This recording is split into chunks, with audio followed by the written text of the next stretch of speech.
하나님께서 우리에게 오늘 주시는 말씀은 사도행전 1장 9절부터 14절입니다. 함께 하나님 말씀을 받들어 읽겠습니다. 이 말씀을 마치시고 그들이 보는 데 올려져 갔으니 구름이 그를 가려 보이지 않게 하더라. 올라가실 때 제자들이 자세히 하늘을 쳐다보고 있는데 흰 옷 입은 두 사람이 그들 곁에 서서 이르되 갈릴리 사람들아 어찌하여 서서 하늘을 쳐다보느냐. 너희 가운데서 하늘로 올려주신 이 예수는 하늘로 가심을 본 그대로 오시리라 하였느니라. 제자들이 감람원이라 하는 산으로부터 예루살렘에 돌아오니 이 산은 예루살렘에서 가까워 안식일에 가기 알맞은 길이라.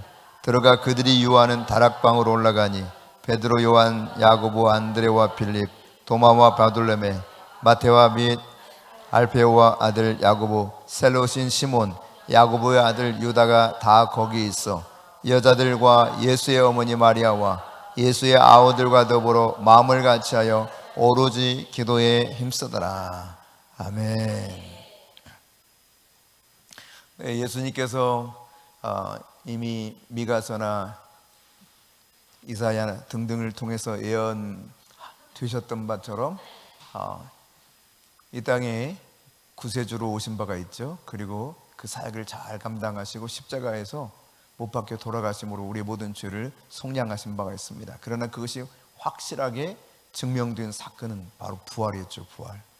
부활하신 다음에 예수님께는 제자들과 함께 있으시면서 40일 동안 같이 지내시는 가운데 계속해서 하나님 나라가 무엇인가 말씀하셨고 아버지의 약속하신 것을 기다리라 그랬습니다.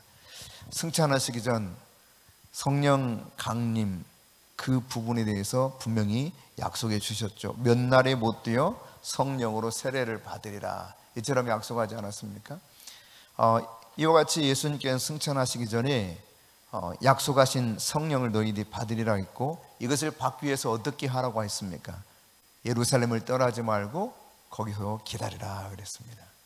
그럼 이 약속하신 성령을 받기 위해서는 예루살렘을 떠나지 말고 기다려야 된다 그랬어요.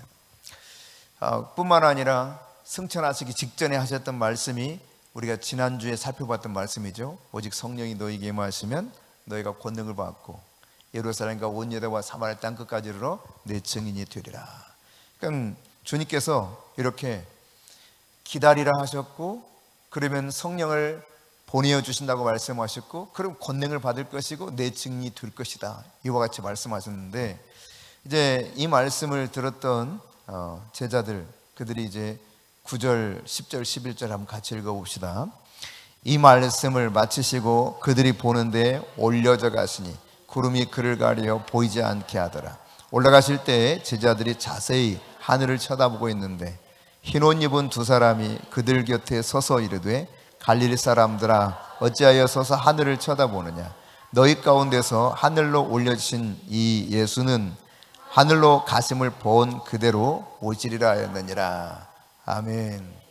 왜 하늘로 올라가신 예수님 쭉 바라보고 이제 보이지 않는 그 하나님을 예수님을 계속 바라보고 있었던 제자들의 모습을 상상해 볼 수 있을 것입니다. 그러자 오늘 방금 읽었던 것처럼 흰 옷 입은 두 사람 천사죠. 천사 둘이 곁에서 이야기하기를 갈릴리 사람들아 제자들을 부르는 일반적인 호칭이었습니다. 갈릴리 사람들 어찌하여 그렇게 쳐다만 보고 있느냐. 다시 너희들이 지금 올라간 그 모습 본 그대로 오시겠다고 약속했으니 이제 어떻게 하라는 거예요? 너희는 여기 가만히 있지만 말고 가라는 것입니다. 가라는 거예요. 본 그대로 오실 테니 너희들이 이제 더 이상 여기 있을 필요 없다는 거죠. 그러자 12절에 보면 저들이 어떻게 했습니까? 다시 오실 것을 믿고 여기 더 이상 그렇게 하늘만 보고 있지 말라라고 하는 거죠. 왜 어찌하여 여기서 계속 하늘만 쳐다보냐. 하늘로 올라가신 그 예수님 하늘로 가신 그 모습 너희들이 본 대로 그대로 올 것이다. 그래서 제자들이 이 감람원이라고 하는 산에서 안식일에 거기에 가까운 예루살렘으로 돌아왔다 이렇게 되어 있죠. 예. 그들이 이렇게 일상으로 다시 돌아온 것입니다. 여러분 예수님께서 승천하셨고 다시 오시리라 약속하셨는데 다시 오실 것을 믿고 하나님께서는 일상적인 삶으로 돌아가라는 거예요. 그래서 예루살렘으로 돌아오게 되는데, 일반적으로 여러분, 우리가 일반적인 삶을 살아가면서 일상 속에서 정말 주님께서 우리에게 말씀하신 진리에 따라 진실하게 참된 제자의 삶을 사는 그리스도인이 된다고 하는 것은 그렇게 쉬운 일은 아닙니다. 지금 돌아가서 이제 제자로서 그냥 삶을 살라는 걸 기다리며, 네, 여러분, 예수님이 오신다고는 하셨죠. 그러나 그 재림을 고대하지만 언제 오실지 모릅니다. 어쩌면 자기 생애가 다 지나가도 오지 않을 수 있지 않습니까? 그래도 어떻게 하라는 겁니까? 믿고 기다리면서 그냥 평상적인 삶을 살라는 거예요. 설령 나에게 어떤 약속이 이루어지지 않는다 할지라도 그리스도인들은 약속하신 그 말씀이 반드시 성취되리라고 믿는 것이 바로 신앙입니다. 신앙이라고 하는 것은 내가 지금 하나님의 약속의 말씀이 당장 성취되면 얼마나 믿는 게 쉽겠어요. 여러분, 예수를 믿으면서 뭐가 방금 내가 원하는 대로 뚝딱뚝딱뚝딱 뭐가 이루어집니까? 분명히 약속은 있는데 어때요? 내가 생각하기에는 이 약속이 굉장히 더뎌요. 예루살렘을 돌아가서 다시 그들이 기다리는 이 삶은 정말 쉬운 삶이 아니라는 이야기입니다. 그리스도인이 살아가는 이 시기 때는 예수님이 승천하신 다음 재림하시기로 약속하신 그 사이 어간에 우리가 살아가고 있잖아요. 이 시기를 마지막 때 말세라고 말할 수 있지 않겠습니까? 이미 우리가 살펴봤던 것처럼. 그래서 말세에 내가 내 영을 만민에게 부어준다, 요엘서 2장 28절에 약속하셨던 말씀이 마침내 이 사도들 시대에 마가의 다락방에 임하는 사건이 있었던 것을 통해서 봤을 때 바로 말세가 예수 그리스도께서 오신 시기와 더불어서 히브리서 1장 통해서 말씀드린 바가 있죠. 그리고 사도행전을 통해서 말씀드린 바가 있어요. 이런 것을 통해서 봤을 때 예수님 오셨을 때부터 재림하시는 그때까지가 마지막 때 말세인데, 지금 우리가 살고 있는 시기는 예수님이 하늘로 올라가신 다음 승천하신 이후에 재림하시기까지 그 약속을 기다리면서 살고 있는, 그때를 살고 있는 거죠. 그 시기에 제자들도 포함되어 있었죠. 네. 근데 여러분, 이렇게 우리가 승천과 재림 사이에서 살아갈 때 뭐가 중요하느냐? 정말 예수님이 재림하는 걸, 이것을 확실하게 믿느냐, 그렇지 않느냐? 이것이 굉장히 신앙생활에 큰 차이를 나타내게 되어 있습니다. 여러분, 재림하실 걸 믿어요? 진짜 믿어요? 글쎄, 날 잘 모르겠네. 왜냐하면 재림을 믿는다고 하는 것은, 그럼 재림을 잘 믿지 않으면 어떻게 되냐면 성도인데 성도 같지 않아요. 재림을 잘 믿지 않으면 그냥 세상에 적당히 타협하면서 살아간다는 이야기입니다. 재림하실 예수님은 심판주로 오시거든요. 내가 너를 심판하러 오신다 그랬어요. 그러니까 심판하시러 오실 재림 예수를 믿는다면 우리가 이 믿는 삶이 완전히 달라질 수밖에 없습니다. 다시 말해서 하나님의 말씀대로 살 수밖에 없어요. 근데 재림하실 예수님에 대한 약속을 그냥 대충 흘려서 믿는 사람들이겠죠. 믿긴 믿는데 오시긴 오시겠지, 이렇게 믿는 거. 몰라, 나도 그런데 뭐 이런 수준의 믿음, 그냥 세상 그냥 적당히 타협하면서 하는 거예요. 말씀이 뭐라고 하든 내가 지금 이렇게 힘든데, 내가 이렇게 바쁜데, 내가 이렇게 어려운데, 주님도 내 사정 잘 아시지 뭐. 재림을 기다리는 성도의 삶은 약간 이거와 거리가 멀다는 이야기죠. 정말 재림을 간절히 고대한다면 하나님의 말씀이 내 삶의 모든 방향을 결정해야 되는 것이죠. 내 삶의 목적도 하나님의 말씀 속에 있어야만 진짜 재림을 믿는 자라고 할 수 있을 것입니다. 그러니까 예수님의 재림을 기다리는 그럼 그리스도인들이 뭘 해야 되는가라고 했을 때, 오늘 이 본문 속에 나타나는 사람들을 통해서 예수 그리스도의 재림을 기다리는 자가 어떤 태도를 취해야 되는 것인가를 깨달을 수 있을 것입니다. 오늘 재림의 약속을 들었던 이 제자들, 그들은 내려와서 그들이 유하는 다락방으로 올라갔다 그랬습니다. 보통 예루살렘에 있었던 마가의 다락방을 이야기하는데, 그 다락방을 올라갔어요. 거기 모인 사람들이 누구냐면 13절에 베드로, 요한, 야고보, 안드레, 빌립, 도마, 바들로메, 마태, 알페오 아들 야고보, 셀로딘, 시몬, 야고보의 아들 유다가 거기 있었고, 또 14절에 보니까 누가 있었다는 것입니까? 여자들도 있고, 그리고 예수의 어머니 마리아도 있고, 예수의 아우들도 있더라. 그러니까 12제자들, 그리고 여자 성도들, 여자 제자들이라고 할 수 있겠죠. 여성 제자들. 그런 다음에 어머니 마리아를 비롯한 가족들이 지금 함께 모인 거예요. 한 자리에 쫙 모여 있어요. 이 숫자가 이제 나중에 우리가 살펴보겠지만 120명이었더라, 이렇게 기록하고 있죠. 여자 성도들이 꽤 됐던 것 같아요. 이때부터 여자들이 압도적으로 많았습니다. 지금도 보세요. 압도적이죠? 청일점 하나 정도밖에는, 아유야, 압도적으로 많았어요. 예. 그러니까 여성들이 믿음이 좋은 건 확실한 것 같아요. 일반적으로 주님과 가까운 좀 이 코드가 맞는 분들이, 여성들이 더 맞는 것 같아요. 주님 말씀을 잘 믿는 것 같아요. 어쨌거나 여러분, 그들이 이제 주님께서 승천하시면서 그 전에 가르쳐 주셨던 말씀처럼 아버지의 약속하신 것을 예루살렘을 떠나지 말고 기다리라 했기 때문에 그 기다리는 거예요. 너희들에게 반드시 성령이 임하시면 너희들이 권능을 받게 될 것이다. 만약 이 권능을 받으면 증인 될 수 없다고 그랬죠. 증인된 삶은 마트라고 하는 단어를 영어로 쓰게 되는데, 말티아, 그러니까 말투스, 그러니까 이 순교자라는 의미, 순교자.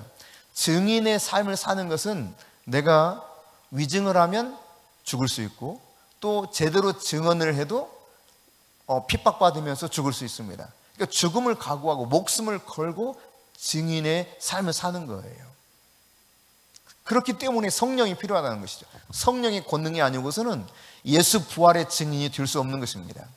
그래서 기다리라 그랬어요. 그러면 오늘 이 약속을, 하나님의 약속을 기다리는 우리 성도들 또한 어떻게 기다리면서 기도해야 되는가라고 하는 것을 오늘 본문을 통해서 살펴보고자 합니다. 먼저 여러분 13절 본문 한번 같이 읽어봅시다. 시작. 들어가 그들이 요하는 다락방으로 올라가니 베드로, 요한, 야고보, 안드레와 빌립, 도마와 바돌로메, 마테와 및 알페오 아들 야고보, 셀로딘, 시몬, 야고보의 아들 유다가 다 거기 있어. 예. 다시 말해서 지금 한 자리에 다 모였다는 이야기입니다. 저들은 그냥 뿔뿔이 흩어져서 따로따로 아버지 약속을 기다렸던 것이 아니라 할 수만 있으면 한 자리에 모여서 기도했다는 이야기예요. 여러분, 같은 자리에서 기도하는 이 12제자들과 여성 제자들, 그리고 마리아를 비롯한 예수님의 가족들을 한번 생각해 보십시오. 그들은 한 자리에 몽땅 모여서 함께 기도합니다. 예수님의 약속을 믿고 같은 장소에서 같은 기도 제목을 가지고 함께 기도하고 있다는 이야기입니다. 여러분, 우리가 기도를 해보지만 혼자 기도할 때보다 함께 모여 기도할 때가 어때요? 훨씬 기도의 파워, 이것이 살아납니다. 기도하는 힘이 더 강해져요. 내게 없던 막 성령의 불도 옆 사람에게 막 붙는 거예요. 여러분, 불장난해 보셨어요? 모닥불 피워 보셨어요? 모닥불 피울 때 불이 붙은 이 나무 하나하나를 떼놓으면 어떻게 돼요? 잘 타던 이 불도 시간이 지나면 점점 꺼져버리죠. 그러나 이 불이 좀 어설프게 붙어있는 것 같은데 잘 모아놓으면 어떻게 돼요? 이것들이 활활 타오릅니다. 한 자리에 모아졌을 때 잘 타는 거예요. 같은 장소에서 저들이 함께 기도하다는 것입니다. 각자의 골방도 필요하지만 함께 한 자리에서 기도하는 것이 바로 이들이 성령의 강림을 간절히 구하며 기도했을 때 한 가지 나타난 모습이었다는 이야기입니다. 그러면 여러분, 하나님의 약속이 우리 안에 성취되기를 원한다면 공동체적인 기도, 한 자리에서 모여서 함께하는 기도가 훨씬 파워풀할 수 있다는 사실을 우리가 깨달을 수 있을 것입니다. 참 희한하죠. 별로 믿음이 없는 사람도 여러분 그 성령이 강하게 임하는 자리에 가면 자신도 모르게 믿음이 생기죠. 기도가 되고, 수련회 가가지고 생짜뱅이들이 갑자기 막 은혜 받고 내려온 경우들이 있죠. 살아계신 하나님을 만나고 내려온 경우들. 아무리 이 파릇파릇한 나무 가지라도 활활 타는 불에 집어넣으면 어떻게 돼요? 불이 붙어서 탑니다. 원리가 같은 거예요. 함께 같은 자리에서 모여서 기도할 때 나도 모르는 하나님의 놀라운 도움 가운데서 기도가 훨씬 더 깊게 그리고 강렬하게 될 수 있다는 사실입니다. 기도에 몰입을 할 수 있는 것, 소위 나도 모르는 사이 쫙 몰입돼서 같이 기도하게 돼요. 기도가 그러니까 뭔가 시들시들해지면 같이 모이는 게 중요합니다. 그래서 히브리서 기자를 통해서 하시는 말씀이 무엇입니까? 그때가 가까이 오면 보면 볼수록 어떻게 하라고 했어요? 모이기를 더욱 힘쓰라. 함께하는 것이 얼마나 중요한가를 알 수 있죠. 여러분, 하나님의 약속이 성취되기 원하면 또 어떻게 기도하면 좋은가? 14절 같이 읽어봅시다. 여자들과 예수의 어머니 마리아와 예수의 아우들과 더불어 마음을 같이하여 오로지 기도에 힘쓰더라. 여기 보니까 같은 자리에서 마음을 같이 해서 기도했다는 거예요. 한 장소에서 기도하는 것도 중요하지만 마음이 같아야 한다는 이야기입니다. 한 마음이 되어서 기도해야 된다는 이야기예요. 마음이 갈라지기 시작하면 이게 어둠이 틈타기 시작하거든요. 고린도 교회에 사도 바울이 편지할 때 그가 이런 말을 합니다. 너희가 같은 생각을 가지고 같은 뜻을 품고 같은 말을 하라 그랬어요. 같은 생각, 같은 뜻, 같은 말을 하라는 것입니다. 마음을 한 마음이 되어서 전심으로 기도했던 것이죠. 여러분, 기도하기 전에 그러니까 마음이 같아지는 것이 굉장히 중요하다는 이야기입니다. 마음이 같은 가운데서 기도하게 되면 서로 거리낄 일이 없어요. 그러나 마음이 서로 다르면 기도하러 와서도 내 마음이 거리낌 때문에 이게 기도가 쑥 깊이 들어갈 수가 없습니다. 그냥 계속 겉돌죠. 기도하다가도 다른 생각이 떠오를 수도 있고. 그러므로 여러분이 기도하기 전 주님 앞에서 같은 마음이 되도록 구할 수 있기를 바랍니다. 그래야 내 기도가 훨씬 거리낌 없이 하나님께 쭉 올라갈 뿐만 아니라 하나님이 기뻐하시는 기도가 될 수 있습니다. 하나님은 하나 되게 하시는 성령을 우리에게 보내주셨다고 하지 않았습니까? 성령은 철저히 하나 되게 하시는 분이시거든요. 하나님은 한 분 하나님이십니다. 세 위격으로 존재하시지만 그러나 한 분 하나님으로 계시는 거예요. 요한복음 17장에 보면 예수님께서 마지막 대제사장적인 기도를 드릴 때에도 아버지와 내가 하나인 것처럼 저들도 하나가 되게 하옵소서. 예수님이 구했던 아주 중요한 기도 중에 하나였습니다. 한 마음이 되는 것 너무 중요한 것이죠. 물론 우리가 기도하면서 한 마음이 되어갈 수도 있습니다. 한 마음이 되어서 기도하고 기도하면서 한 마음이 되어가기도 해요. 그렇게 한 마음이 되어서 기도하면 더 깊은 합심 기도의 위력을 발견하게 됩니다. 정말 그 속에서 하나님이 얼마나 놀랍게 우리 안에 임재하는가를 알 수 있게 되는 것이죠. 오늘 이 120명의 성도들, 예수님의 12제자와 그리고 여자 성도들과 예수님의 가족들이 함께 모여서 한 마음으로 기도했다는 거예요. 무슨 마음이었습니까? 약속하신 그거 기다리는 한 마음. 아버지의 약속하신 성령이 임하기를 원하는 한 마음. 다른 거 기도하지 않는 거예요. 오직 이것을 기도하는 거예요. 한 마음으로.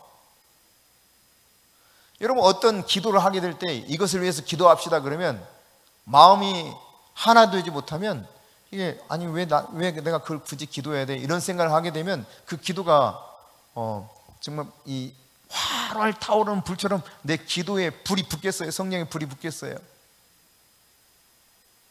마치 찬물을 끼얹는 것 같죠. 한 마음으로 전적으로 기도할 때 하나님의 약속이 우리 안에 놀랍게 성취될 수 있다는 사실을 오늘 이 본문을 통해서 우리가 생각해 볼 수 있는 것입니다. 그런가 하면 14절 다시 한번 읽습니다. 여자들과 예수의 어머니 마리아와 예수의 아우들과 더불어 마음을 같이하여 오로지 기도에 힘쓰더라. 어떻게 기도에 힘썼다고요? 오로지 기도에 힘썼다. 오로지 마음을 같이해서 오로지 기도에 힘썼다. 다시 말해서 전심으로 기도했다는 이야기입니다. 기도에 올인했다는 이야기. 기도에 올인. 그냥 완전히 기도에 몰두해서 전심으로 함께 기도에 올인하는 모습을 저들이 기도한 모습을 이렇게 묘사해 주고 있죠. 그러니까 기도를 해도 마음이 막 저 콩밭에 가 있는 경우가 있어요. 콩밭. 기도를 해도 그냥 별별 생각을 다 하면서 기도, 내 영이 내 혼과 일치가 돼서 기도할 때 이 기도발이 소위 기도발이 확 타오르는데 기도는 하긴 하는데 내 혼은 정신이 저 이쪽 갔다 저쪽 갔다 막 난리예요. 기도가 힘이 없게 되는 것입니다. 사실 여러분 개인 기도를 할 때 이런 흩어진 마음, 자신의 마음들을 하나로 내 영과 혼이 쫙 일치가 되어서 기도하게 되려면 때로 30분 이상 막 기도해야 비로소 이게 딱 일치가 되면서, 그것도 집중해서 기도할 때, 집중해서 그렇게 기도할 때 이제 내 혼과 내 영이 일치가 되어서 막 기도가 팍 올라가는 듯한 느낌을 받게 될 거예요. 기도를 해도 그렇게 기도해야 되는 거죠. 기도에 완전히 그냥 쑥 빠져서 하나님의 영과 내 영이 일치가 되어서 오로지 기도했다. 오로지 전심으로 기도했다. 누가복음 18장에 보면 1절부터 8절 사이에 불의한 재판관과 과부의 얘기가 나옵니다. 예수님께서 비유를 들어서 기도를 설명하실 때 쓰셨던 비유죠. 이 재판관 아주 못된 재판관이에요. 그래서 도무지 이게 없으면 사람들이 아무리 나 억울합니다 해도 잘 안 들어주는, 그래서 이거를 좀 어느 쪽에서 많이 주느냐에 따라서 그쪽으로 유리한 판결을 하는 아주 나쁜 재판관입니다. 그런데 이 과부는요, 이 재판을 찾아가지고 계속 요구하는 겁니다. 내 원한을 풀어달라고. 그래서 5절 말씀, 18장 5절 말씀 시작. 이 과부가 나를 번거롭게 하니 내가 그 원한을 풀어주리라. 그렇지 않으면 늘 와서 나를 괴롭게 하리라 하였느니라. 그러니까 이 과부는요, 그냥 오로지 이 기도가 자기의 문제가 해결될 때까지 재판관 찾아갔다는 이야기입니다. 마치 그런 태도로 하나님 앞에 전심으로 매달리는 이야기예요. 이거 하나님이 들어주지 않으면 나는 물러설 수 없습니다. 마치 야곱이 약북강가에서 나를 당신이 축복하지 않으면 내가 절대로 당신을 보낼 수 없습니다. 안 됩니다. 보내드릴 수 없습니다. 거기서 사생결단하고 기도했던 것처럼 말이죠. 여러분, 관광비자도 잘 나오지 않을 때 제가 주일날 말씀드렸지만 호주에 이민비자를 신청했는데 그것도 말이죠, 돈이 많아가지고 뭔가 그 호주 사회에 그냥 많은 돈을 가지고 간 것도 아니고 돈 500달러니까 돈 아예 없는 거야. 근데 이민도 영주권을 달라고 하는 이 이민 신청을 하는데 이민 신청 자체도 안 받아줬어요, 본래. 그런데 이민 신청 자체도 안 받아주는데 계속 대사관 앞에서 매일 30분씩 딱 사람들이 지나가다 말다 아랑곳하지 않고 무릎을 딱 꿇고 거기서 기도하는 거예요. 하나님, 호주의 영주권 저에게 주십시오. 그러니까 대사가 지나갈 때마다, 영사가 지나갈 때마다 저 인간은 뭐냐 이렇게 되겠죠. 그리고는 무작정 찾아가서 이민 신청을 하는 거예요. 이민 신청. 그러니까 안 된다고. 영사가 아예 만나주지도 않아요. 물러서지 않아요. 거기 들어누웠대. 그냥 들어가가지고 대사관 가지고 들어누웠대요. 영사 안 만나주면 나 안 간다고. 우리 아버지가 호주에 계시는데 가야 된다고. 그 아버지가 누구예요? 하나님의 하나님. 호주에 계시는데 자기 아버지가, 아니 자기 아버지 한국에 계시는데 자기 아버지 호주에 계시니까 호주 이민 가야 된다고, 이민 신청할 거라고 하도 때를 써서 이민 신청서를 도장을 찍어줬다는 거 아니에요. 그거 써라 그래. 그런데 이거 해봤자 안 될 거니까 기대하지 말아라. 근데요, 뭘 했냐면 이분이요, 하나님께 감사 제물을 드렸어. 하나님, 호주 영주권 나오게 해주셔서 감사합니다. 교회에 감사원금 드린 거예요. 그러니까 호주 이민 간다고 생각했어, 다 사람들이. 근데 일주일이 지나고 2주일이 지나고 3주일이 지나고 한 달이 지나고 안 가는 거예요. 물어봐도 대답도 안 하고. 언제 가냐 그래도 대답도 안 하고. 그리고는 맨날 그렇게 기도하는 것입니다. 여러분, 환경에 굴복하지 않는, 물러서지 않는 기도를 하는 거예요. 그때 어떻게 되었습니까? 정말 기적적으로 호주의 기술 이민이, 기술 자격증이 있다는 이 자체로 기술 이민이 허락이 됐어요. 영주권이 나온 거예요. 이거 도무지 가능성이 없는 것을, 불가능한 것을 가능하게 만드신 하나님의 역사가 바로 물러서지 않는 그 기도, 오직 기도했던 그 기도를 들으시고 역사하셨다는 이야기입니다. 끈질긴 기도죠. 최 목사님이 창문 열고 2년 동안 기도하는 거예요. 하나님, 저 땅 너무 마음에 들어요. 저 땅 주세요. 저 땅 주세요. 제가 오죽하면 2년째 돼가지고 화를 냈겠어요. 그때까지는 제가 어떻게 잘 참았어. 2년 되니까 화가 나더라니까. 2년 되니까. 아, 여보 제발 그만해. 이제 더 이상 듣기 싫다. 어우, 우리 겨우 임대료 내고 있는데 그만하자 여보. 그런데 포기하지 않고 하더라고요. 하나님, 저 땅 주세요. 포크레인 기사들 빨리 잘 다듬으세요. 우리 교회 설 자리예요. 그 사람 듣지도 못합니다. 우리 집에서 이야기하는데 그게 들리겠어요? 그런데 그렇게 2년 하고 나니까 진짜 이 땅이 계약이 됐어요. 그리고 교회가 선 거예요. 불의한 재판관에게 찾아갔던 과부처럼 물러서지 않는 거예요. 포기하지 않는 거예요. 오직 기도하는 거예요. 오늘 성령이 임하는 것이 언제 임할지 모릅니다. 약속만 있어요. 약속만. 그러니까 우리가 하나님의 약속을 받고 그 약속이 성취되기를 기다리는 것은 정말 쉽지 않다니까요. 어쨌든 이 말씀을 들었던 사람은 상당히 더 많았을 것이고, 부활을 직접 목격한 사람도 고린도전서 15장에 보면은 최소한 500명의 형제들이 있었어요. 그러니까 자매들과 아이들 포함하면은 2,000명 이상 부활을 직접 목격했다고 볼 수 있습니다.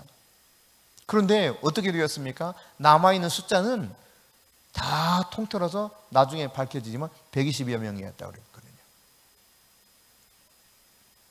그들은 오직 약속하신 것이 임하기까지 기도했다는 이야기입니다. 여러분, 누가복음 11장에도 예수님께서 기도에 대해서 가르치시거든요. 거기 5절부터 8절에 보면 같이 읽습니다. 또 이르시되 너희 중에 누가 벗이 있는데 밤중에 그에게 가서 말하기를, 벗이여 떡 3덩이를 내게 구워달라. 내 벗이 여행 중에 내게 왔으나 내가 먹일 것이 없노라 하면, 그가 안에서 대답하여 이르되 나를 괴롭게 하지 말라. 문이 이미 닫혔고 아이들이 나와 함께 침실에 누웠으니 일어나 내게 줄 수가 없노라 하겠느냐? 내가 너에게 말하노니 비록 벗됨으로 인하여서는 일어나서 주지 아니할지라도 그 간청함을 인하여 일어나 그 요구대로 주리라. 여러분, 친구일지라도 까짓것 그냥 친구 체면 무시하고 거절할 수 있을지 모르지만 너무 간절하게 간청하니까 안 줄 수 없다는 거예요. 오로지 기도하는 것이 중요하다는 이야기입니다. 약속이 있습니까? 오늘 이 초대교회 성도들이 오직 기도했던 것처럼, 오로지 기도했던 것처럼 여러분 기도해 보십시오. 약속의 말씀을 붙잡고 반드시 성취될 것입니다. 하나님은 두말하지 않으셔요. 민수기를 통해서 말씀하고 있지 않습니까? 시건하지 않는다. 시건하지 않는다. 말을 했다가 말을 그냥 삼켜버리지 않는다는 이야기입니다. 말을 그분이 딱 뱉었으면 그 말이 그냥 되돌아오는 일이 없다고 이사야 선지자를 통해서도 말씀하지 않았습니까? 하늘에서 비나 눈이 와서 그냥 그대로 뽀로록 올라가는 일이 없는 것처럼 하나님의 말씀이 나갔으면 그 말씀이 이루어진 상태 속에서 결과가 나타나는 것이지 그냥 하나님 말씀하시고 허공에 메아리치듯이 싹 돌아가는 말이 아니라는 거예요. 그러니까 하나님의 약속이 있다면 어떻게 하면 돼요? 이 약속을 붙잡고 기도하는 거예요. 구하라 주실 것이요 찾으라 찾을 것이요 문을 두드리라 두드린 자에게 열릴 것이니라. 너는 내게 부르짖으라. 내가 알지 못하는 크고 은밀한 일을 너에게 보여주리라. 하나님의 약속을 붙잡고 기도하세요. 여러분, 한나는 애를 임신할 수 없었죠. 근데 이 집에는 또 하나의 여인이 있었습니다. 분인나라고 하는 또 다른 여인이었어요. 근데 분인나는 임신해서 아들을 척척척 낳는데 한나는 애를 못 낳아. 우리 최송환 사모님이 생각나네. 어느 집에서 5째 애가 있었거든요. 5째. 애가 5이야. 근데 어느 날 6째 임신했대. 그 이야기를 듣더니 엄청 화가 나가지고요. 막 얼굴이 불구락푸락 불구락푸락 불구락푸락. 화가 나서 한동안은 막 어쩔 줄 몰라 하는 거예요. 그리고 한 번은 또 가짜 임신이 됐어. 가짜 임신. 임신한 줄 알고 웩웩 하는 거예요. 임신해보지 못한 여인의 이 고통을 알아야 이 한나의 기도가 조금 이해가 되는 것입니다. 게다가 지금 부인이 둘인데 아니 작은 부인은 지금 애를 펑펑 나가지고 애를 보면 가족들이 난리야. 어머머머 예쁘다. 아이고 우리 뭐 꽃이니 뭐니 막 난리야 난리. 근데 자기는 애가 없어요.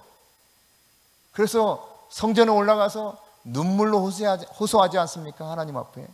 얼마나 간절히 기도했던지 술 취한 사람이 와가지고 막 술주정하는 것처럼 제사장 눈에는 보였던 것입니다.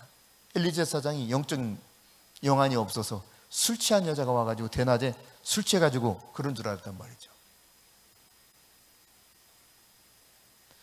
정말 간절히 기도하는 거예요. 우리 고양호 권사님이 여기 처음 왔을 때 남편은 온갖 질병 때문에 일도 제대로 못하고 빚은 빚대로 많고 하여튼 뭐 삶이 엉망진창이었어요. 본인은 죽고 싶고. 네. 저 빌딩 위에 사무실 가면 창문 열고 뛰어내리고 싶었대요. 내가 이 이야기를 얼마 전에 했더니 우리 성희가 모르고 있더라고요. 자기는 몰랐대요. 그런 걸 몰랐다 그러더라고요. 미안해, 몰랐는데 알려줘가지고. 뛰어내려 죽고 싶은데 창문이 우리 지금 여기 올라가는 창문 이렇게 열리는 이렇게 이 몸이 제대로 안 들어갈 만큼 열리잖아요. 그런 창문이라 못 뛰어냈다는 거야. 이렇게 열렸으면 뛰어내렸을 거래요. 너무 살기 힘들어가지고. 근데 교회 와서 이제 진짜 하나님의 살아계심을 이야기를 듣기 시작한 거예요. 다른 사람들 간증을 듣기 시작한 거예요. 그런 다음에 진짜 나에게도 그러면 소망이 있을까? 한 가닥 기대를 가지고 이제 저희 교회에 와서 신앙생활을 하기 시작하면서 새벽마다 얼마나 간절히 기도했는지 몰라요. 그렇게 좀 기도해야 되는데 그 기도가 영 보기가 어려워서 그때는 진짜 기도하지 말라고 해도요 정말 막 여기 잘못하면 간이 빠져나왔을 거야. 그렇게 기도했어요. 너무너무 간절하게 애통해하면서 통곡하면서 때로는 떼굴떼굴 땅바닥을 구르면서 아마 한나의 기도보다 더 했던 것 같아요. 근데 어떻게 됩니까? 그 기도를 들으시거든요, 하나님. 네. 도무지 가능성이 없어 보이는데 하나님은 그것을 이루시는 것을 보게 되는 것입니다. 오로지 기도하는 거, 오로지. 뭔가 문제가 있습니까? 해결이 도무지 방법이 없습니까? 기도하세요. 하나님 앞에 기도하면서 승부하세요. 하나님 앞에 기도하면 그 기도를 통해서 역사가 일어난다니까요. 역사가.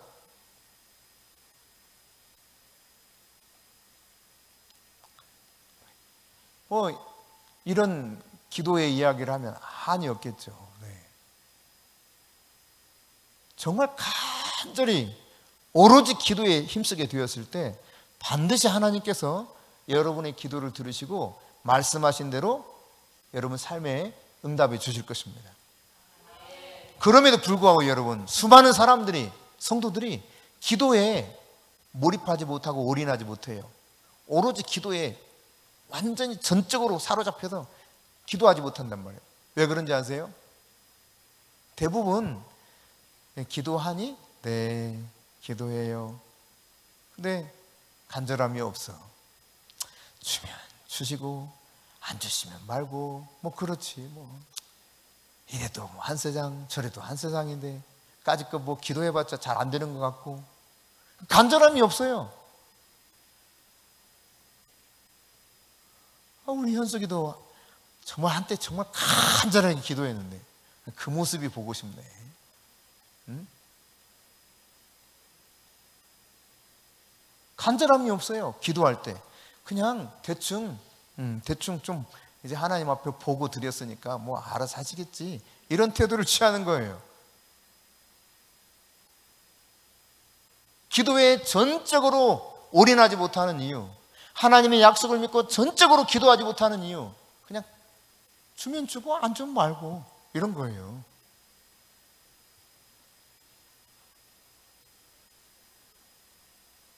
여러분, 그러면 어떻게 하면 진짜 이런 가운데서 우리의 기도가 간절함이 생기면서 정말 기도에 완전히 올인할 수 있을까?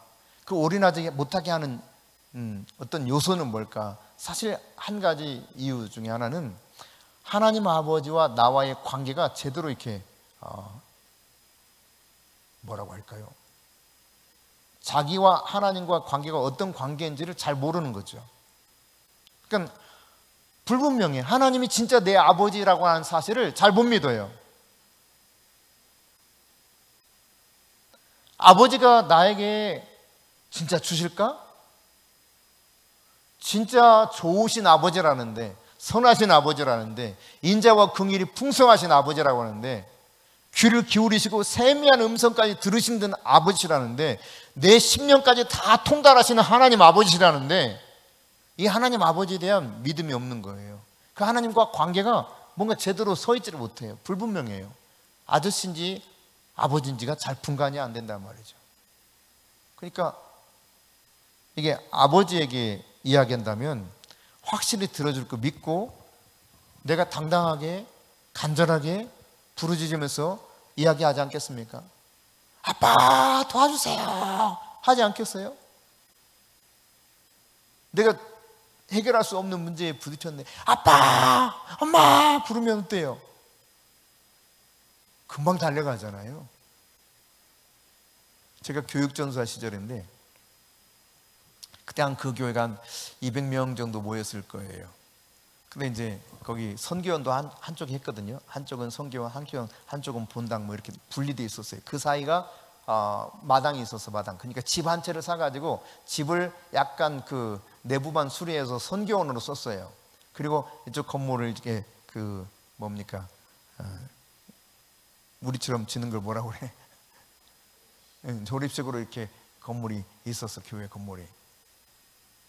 그래서 점심때가 되면 이제 밥 먹기가 이렇게 복잡하니까 그냥 시원한 때 같은 경우는 이 마당에다가 그 뭘 이렇게 쭉 펴놓고 그냥 상 갖다가 거기 상차려서 밥을 먹었거든요. 그리고 한쪽에는 시소가 있어서 시소 미끄럼틀도 있고 거기 성교원이 있었으니까.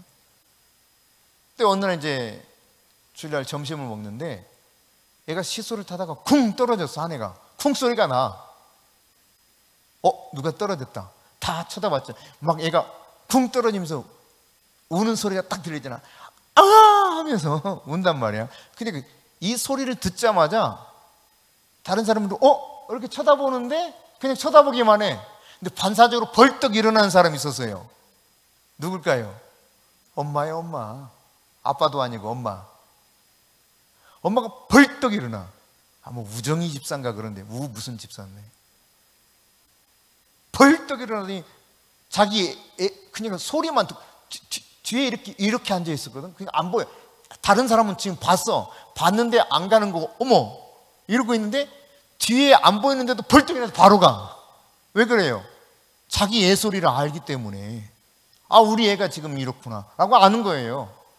하나님이 내 아빠 아버지면 내가 부르짖을 때, 내가 간절하게 호소할 때 들으실까요, 안 들으실까요? 좀 이상한 하나님이시면 안 들으시겠지. 근데 틀림없이 예수님이 이렇게 말씀하셨잖아요. 야, 너희 중에 누가 아들이 떡을 달라 하면 돌멩이 줄 놈이 있니? 너희 중에 아들이 생선 좀 주세요 그러면 야, 뱀을 갖다 줄 놈이 있니? 물었단 말이에요. 없지요. 너희가 악할지라도 자식에게 좋은 것을 줄 줄 알거든. 하물며 하늘에 계신 너희 아버지께서 좋은 것을 주시지 않겠느냐. 근데 하나님 아버지에 대한 이 관계성이 불분명해. 내가 하나님 아버지의 자녀라는 이 자녀된 권세와 그 관계에 대한 확신이 부족한 거예요. 그러니까 하나님 앞에 간절히 부르짖지를 못해요. 잘. 여러분, 영접하는 자, 그 이름을 믿는 사람들에게는 뭐라고 그랬습니까? 하나님의 자녀가 되는 권세를 주셨다. 요한복음 1장 14절에 약속하셨어요. 여러분이 정말 예수 그리스도를 믿습니까? 그렇다면 여러분은 하나님의 자녀인 것을 믿으시기 바랍니다. 자녀된 권세를 가지고 아빠 부르세요. 간절히 오로지 하나님 앞에 호소하세요. 하나님이 들으시고 급히 우리의 부르짖는 소리에 응답해 주실 것입니다. 네. 성경에 나오는 기도들을 여러분 잘 보시면 기도가 거의 다 소리를 내어서 기도합니다. 소리를 내어서. 그러니까 유대인들의 기도는 침묵 기도가 없습니다. 사실 성경적인 기도는 침묵 기도가 거의 안 나옵니다. 다 소리 내어서 기도했어요.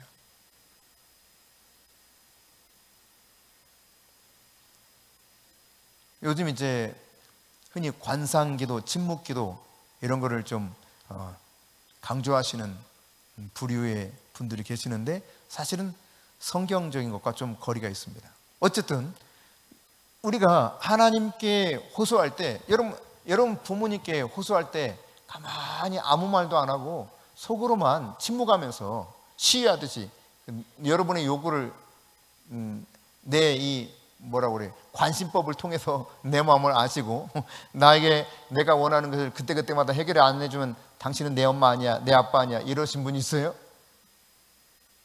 여러분이 원하는 걸 말로 표현했잖아요, 지금까지. 그렇죠? 하나님 아버지께 그렇게 표현하시면 됩니다. 성경의 거의 대부분은 거의 뭐 9%에 가깝게 이 기도 나오는 것들은 다 소리를 내어서 발성해서 기도하는 거예요. 침묵으로 기도하는 건 거의 없습니다. 침묵으로 기도할 때 이제 기도의 이 깊이가 쭉 깊이 들어가서 어떤 기도의 뭐라고 할까요? 어떻게 표현해야 되지? 이 기도에 아주 기도를 깊이 하고 아주 그래, 그냥 깊이 한다고 쳐봐. 정말 깊이 하나님과 교제하는 사람들 아니고서는 침묵 기도하다가 자칫하면 이게 하나님의 음성이 아니고 마귀의 음성 듣고도 하나님 음성 들은 줄 안다니까요.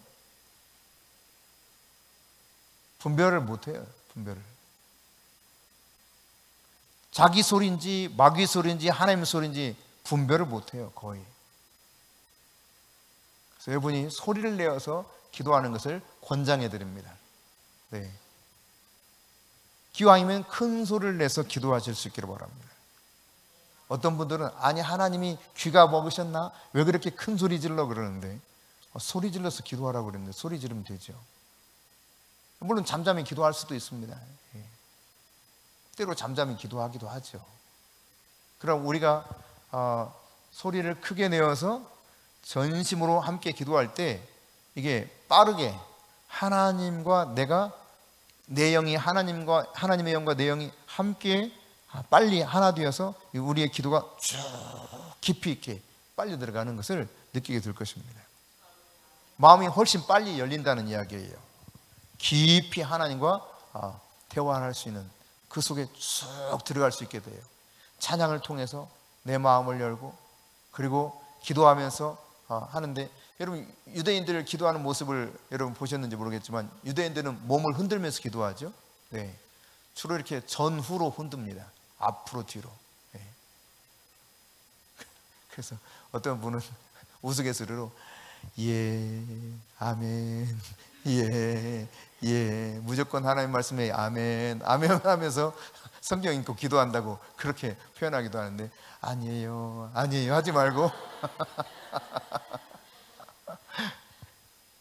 하여튼 몸을 움직이면서 기도하는 것이 사실 우리의 기도를 조금 더 집중시킬 수 있게 돼요. 네. 근데 여러분, 기도를 우리가 완전히 기도에 올인하기 위해서는 성령의 도움을 받아야 됩니다. 로마서 8장 26절에 보니까 탄식함으로 우리를 위해서 기도하시는 성령님이 계시다는 사실을 분명히 밝혀주고 있죠. 그 성령님을 의지해서 여러분이 기도하십시오. 에베소 6장 18절에 성령 안에서 기도한다 그랬습니다. 유다서 1장 20절에서도 성령 안에서 기도한다고 말하고 있습니다. 성령으로 기도하고 성령 안에서 기도한다, 이렇게 말하고 있어요. 그러니까 기도를 도우시는 성령님과 더불어서 여러분이 성령의 힘을 입으며 기도하면 내가 훨씬 주님 앞에 기도하는 가운데 완전히 몰입해서 기도할 수 있다는 사실이에요. 그러니까 기도할 때도 여러분이 성령님을 의지할 수 있기를 바랍니다.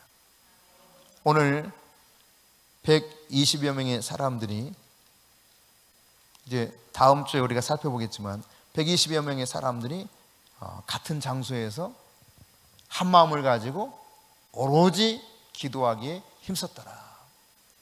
약속하신 것을 우리가 기다리고 있었던 이들의 모습, 기도하는 이들의 모습을 통해서 하나님의 약속을 붙잡고 우리가 기도할 때 어떤 자세를 가지고 기도해야 될 것인가 함께 살펴봤습니다. 우리 모두도 가급적이면 함께 모여서 한자리에서 마음을 같이 하여서 오로지 기도에 올인한다면 하나님께서 약속하신 것을 우리를 통해서 이루어 주시는 이 모습들을 보리라고 믿습니다.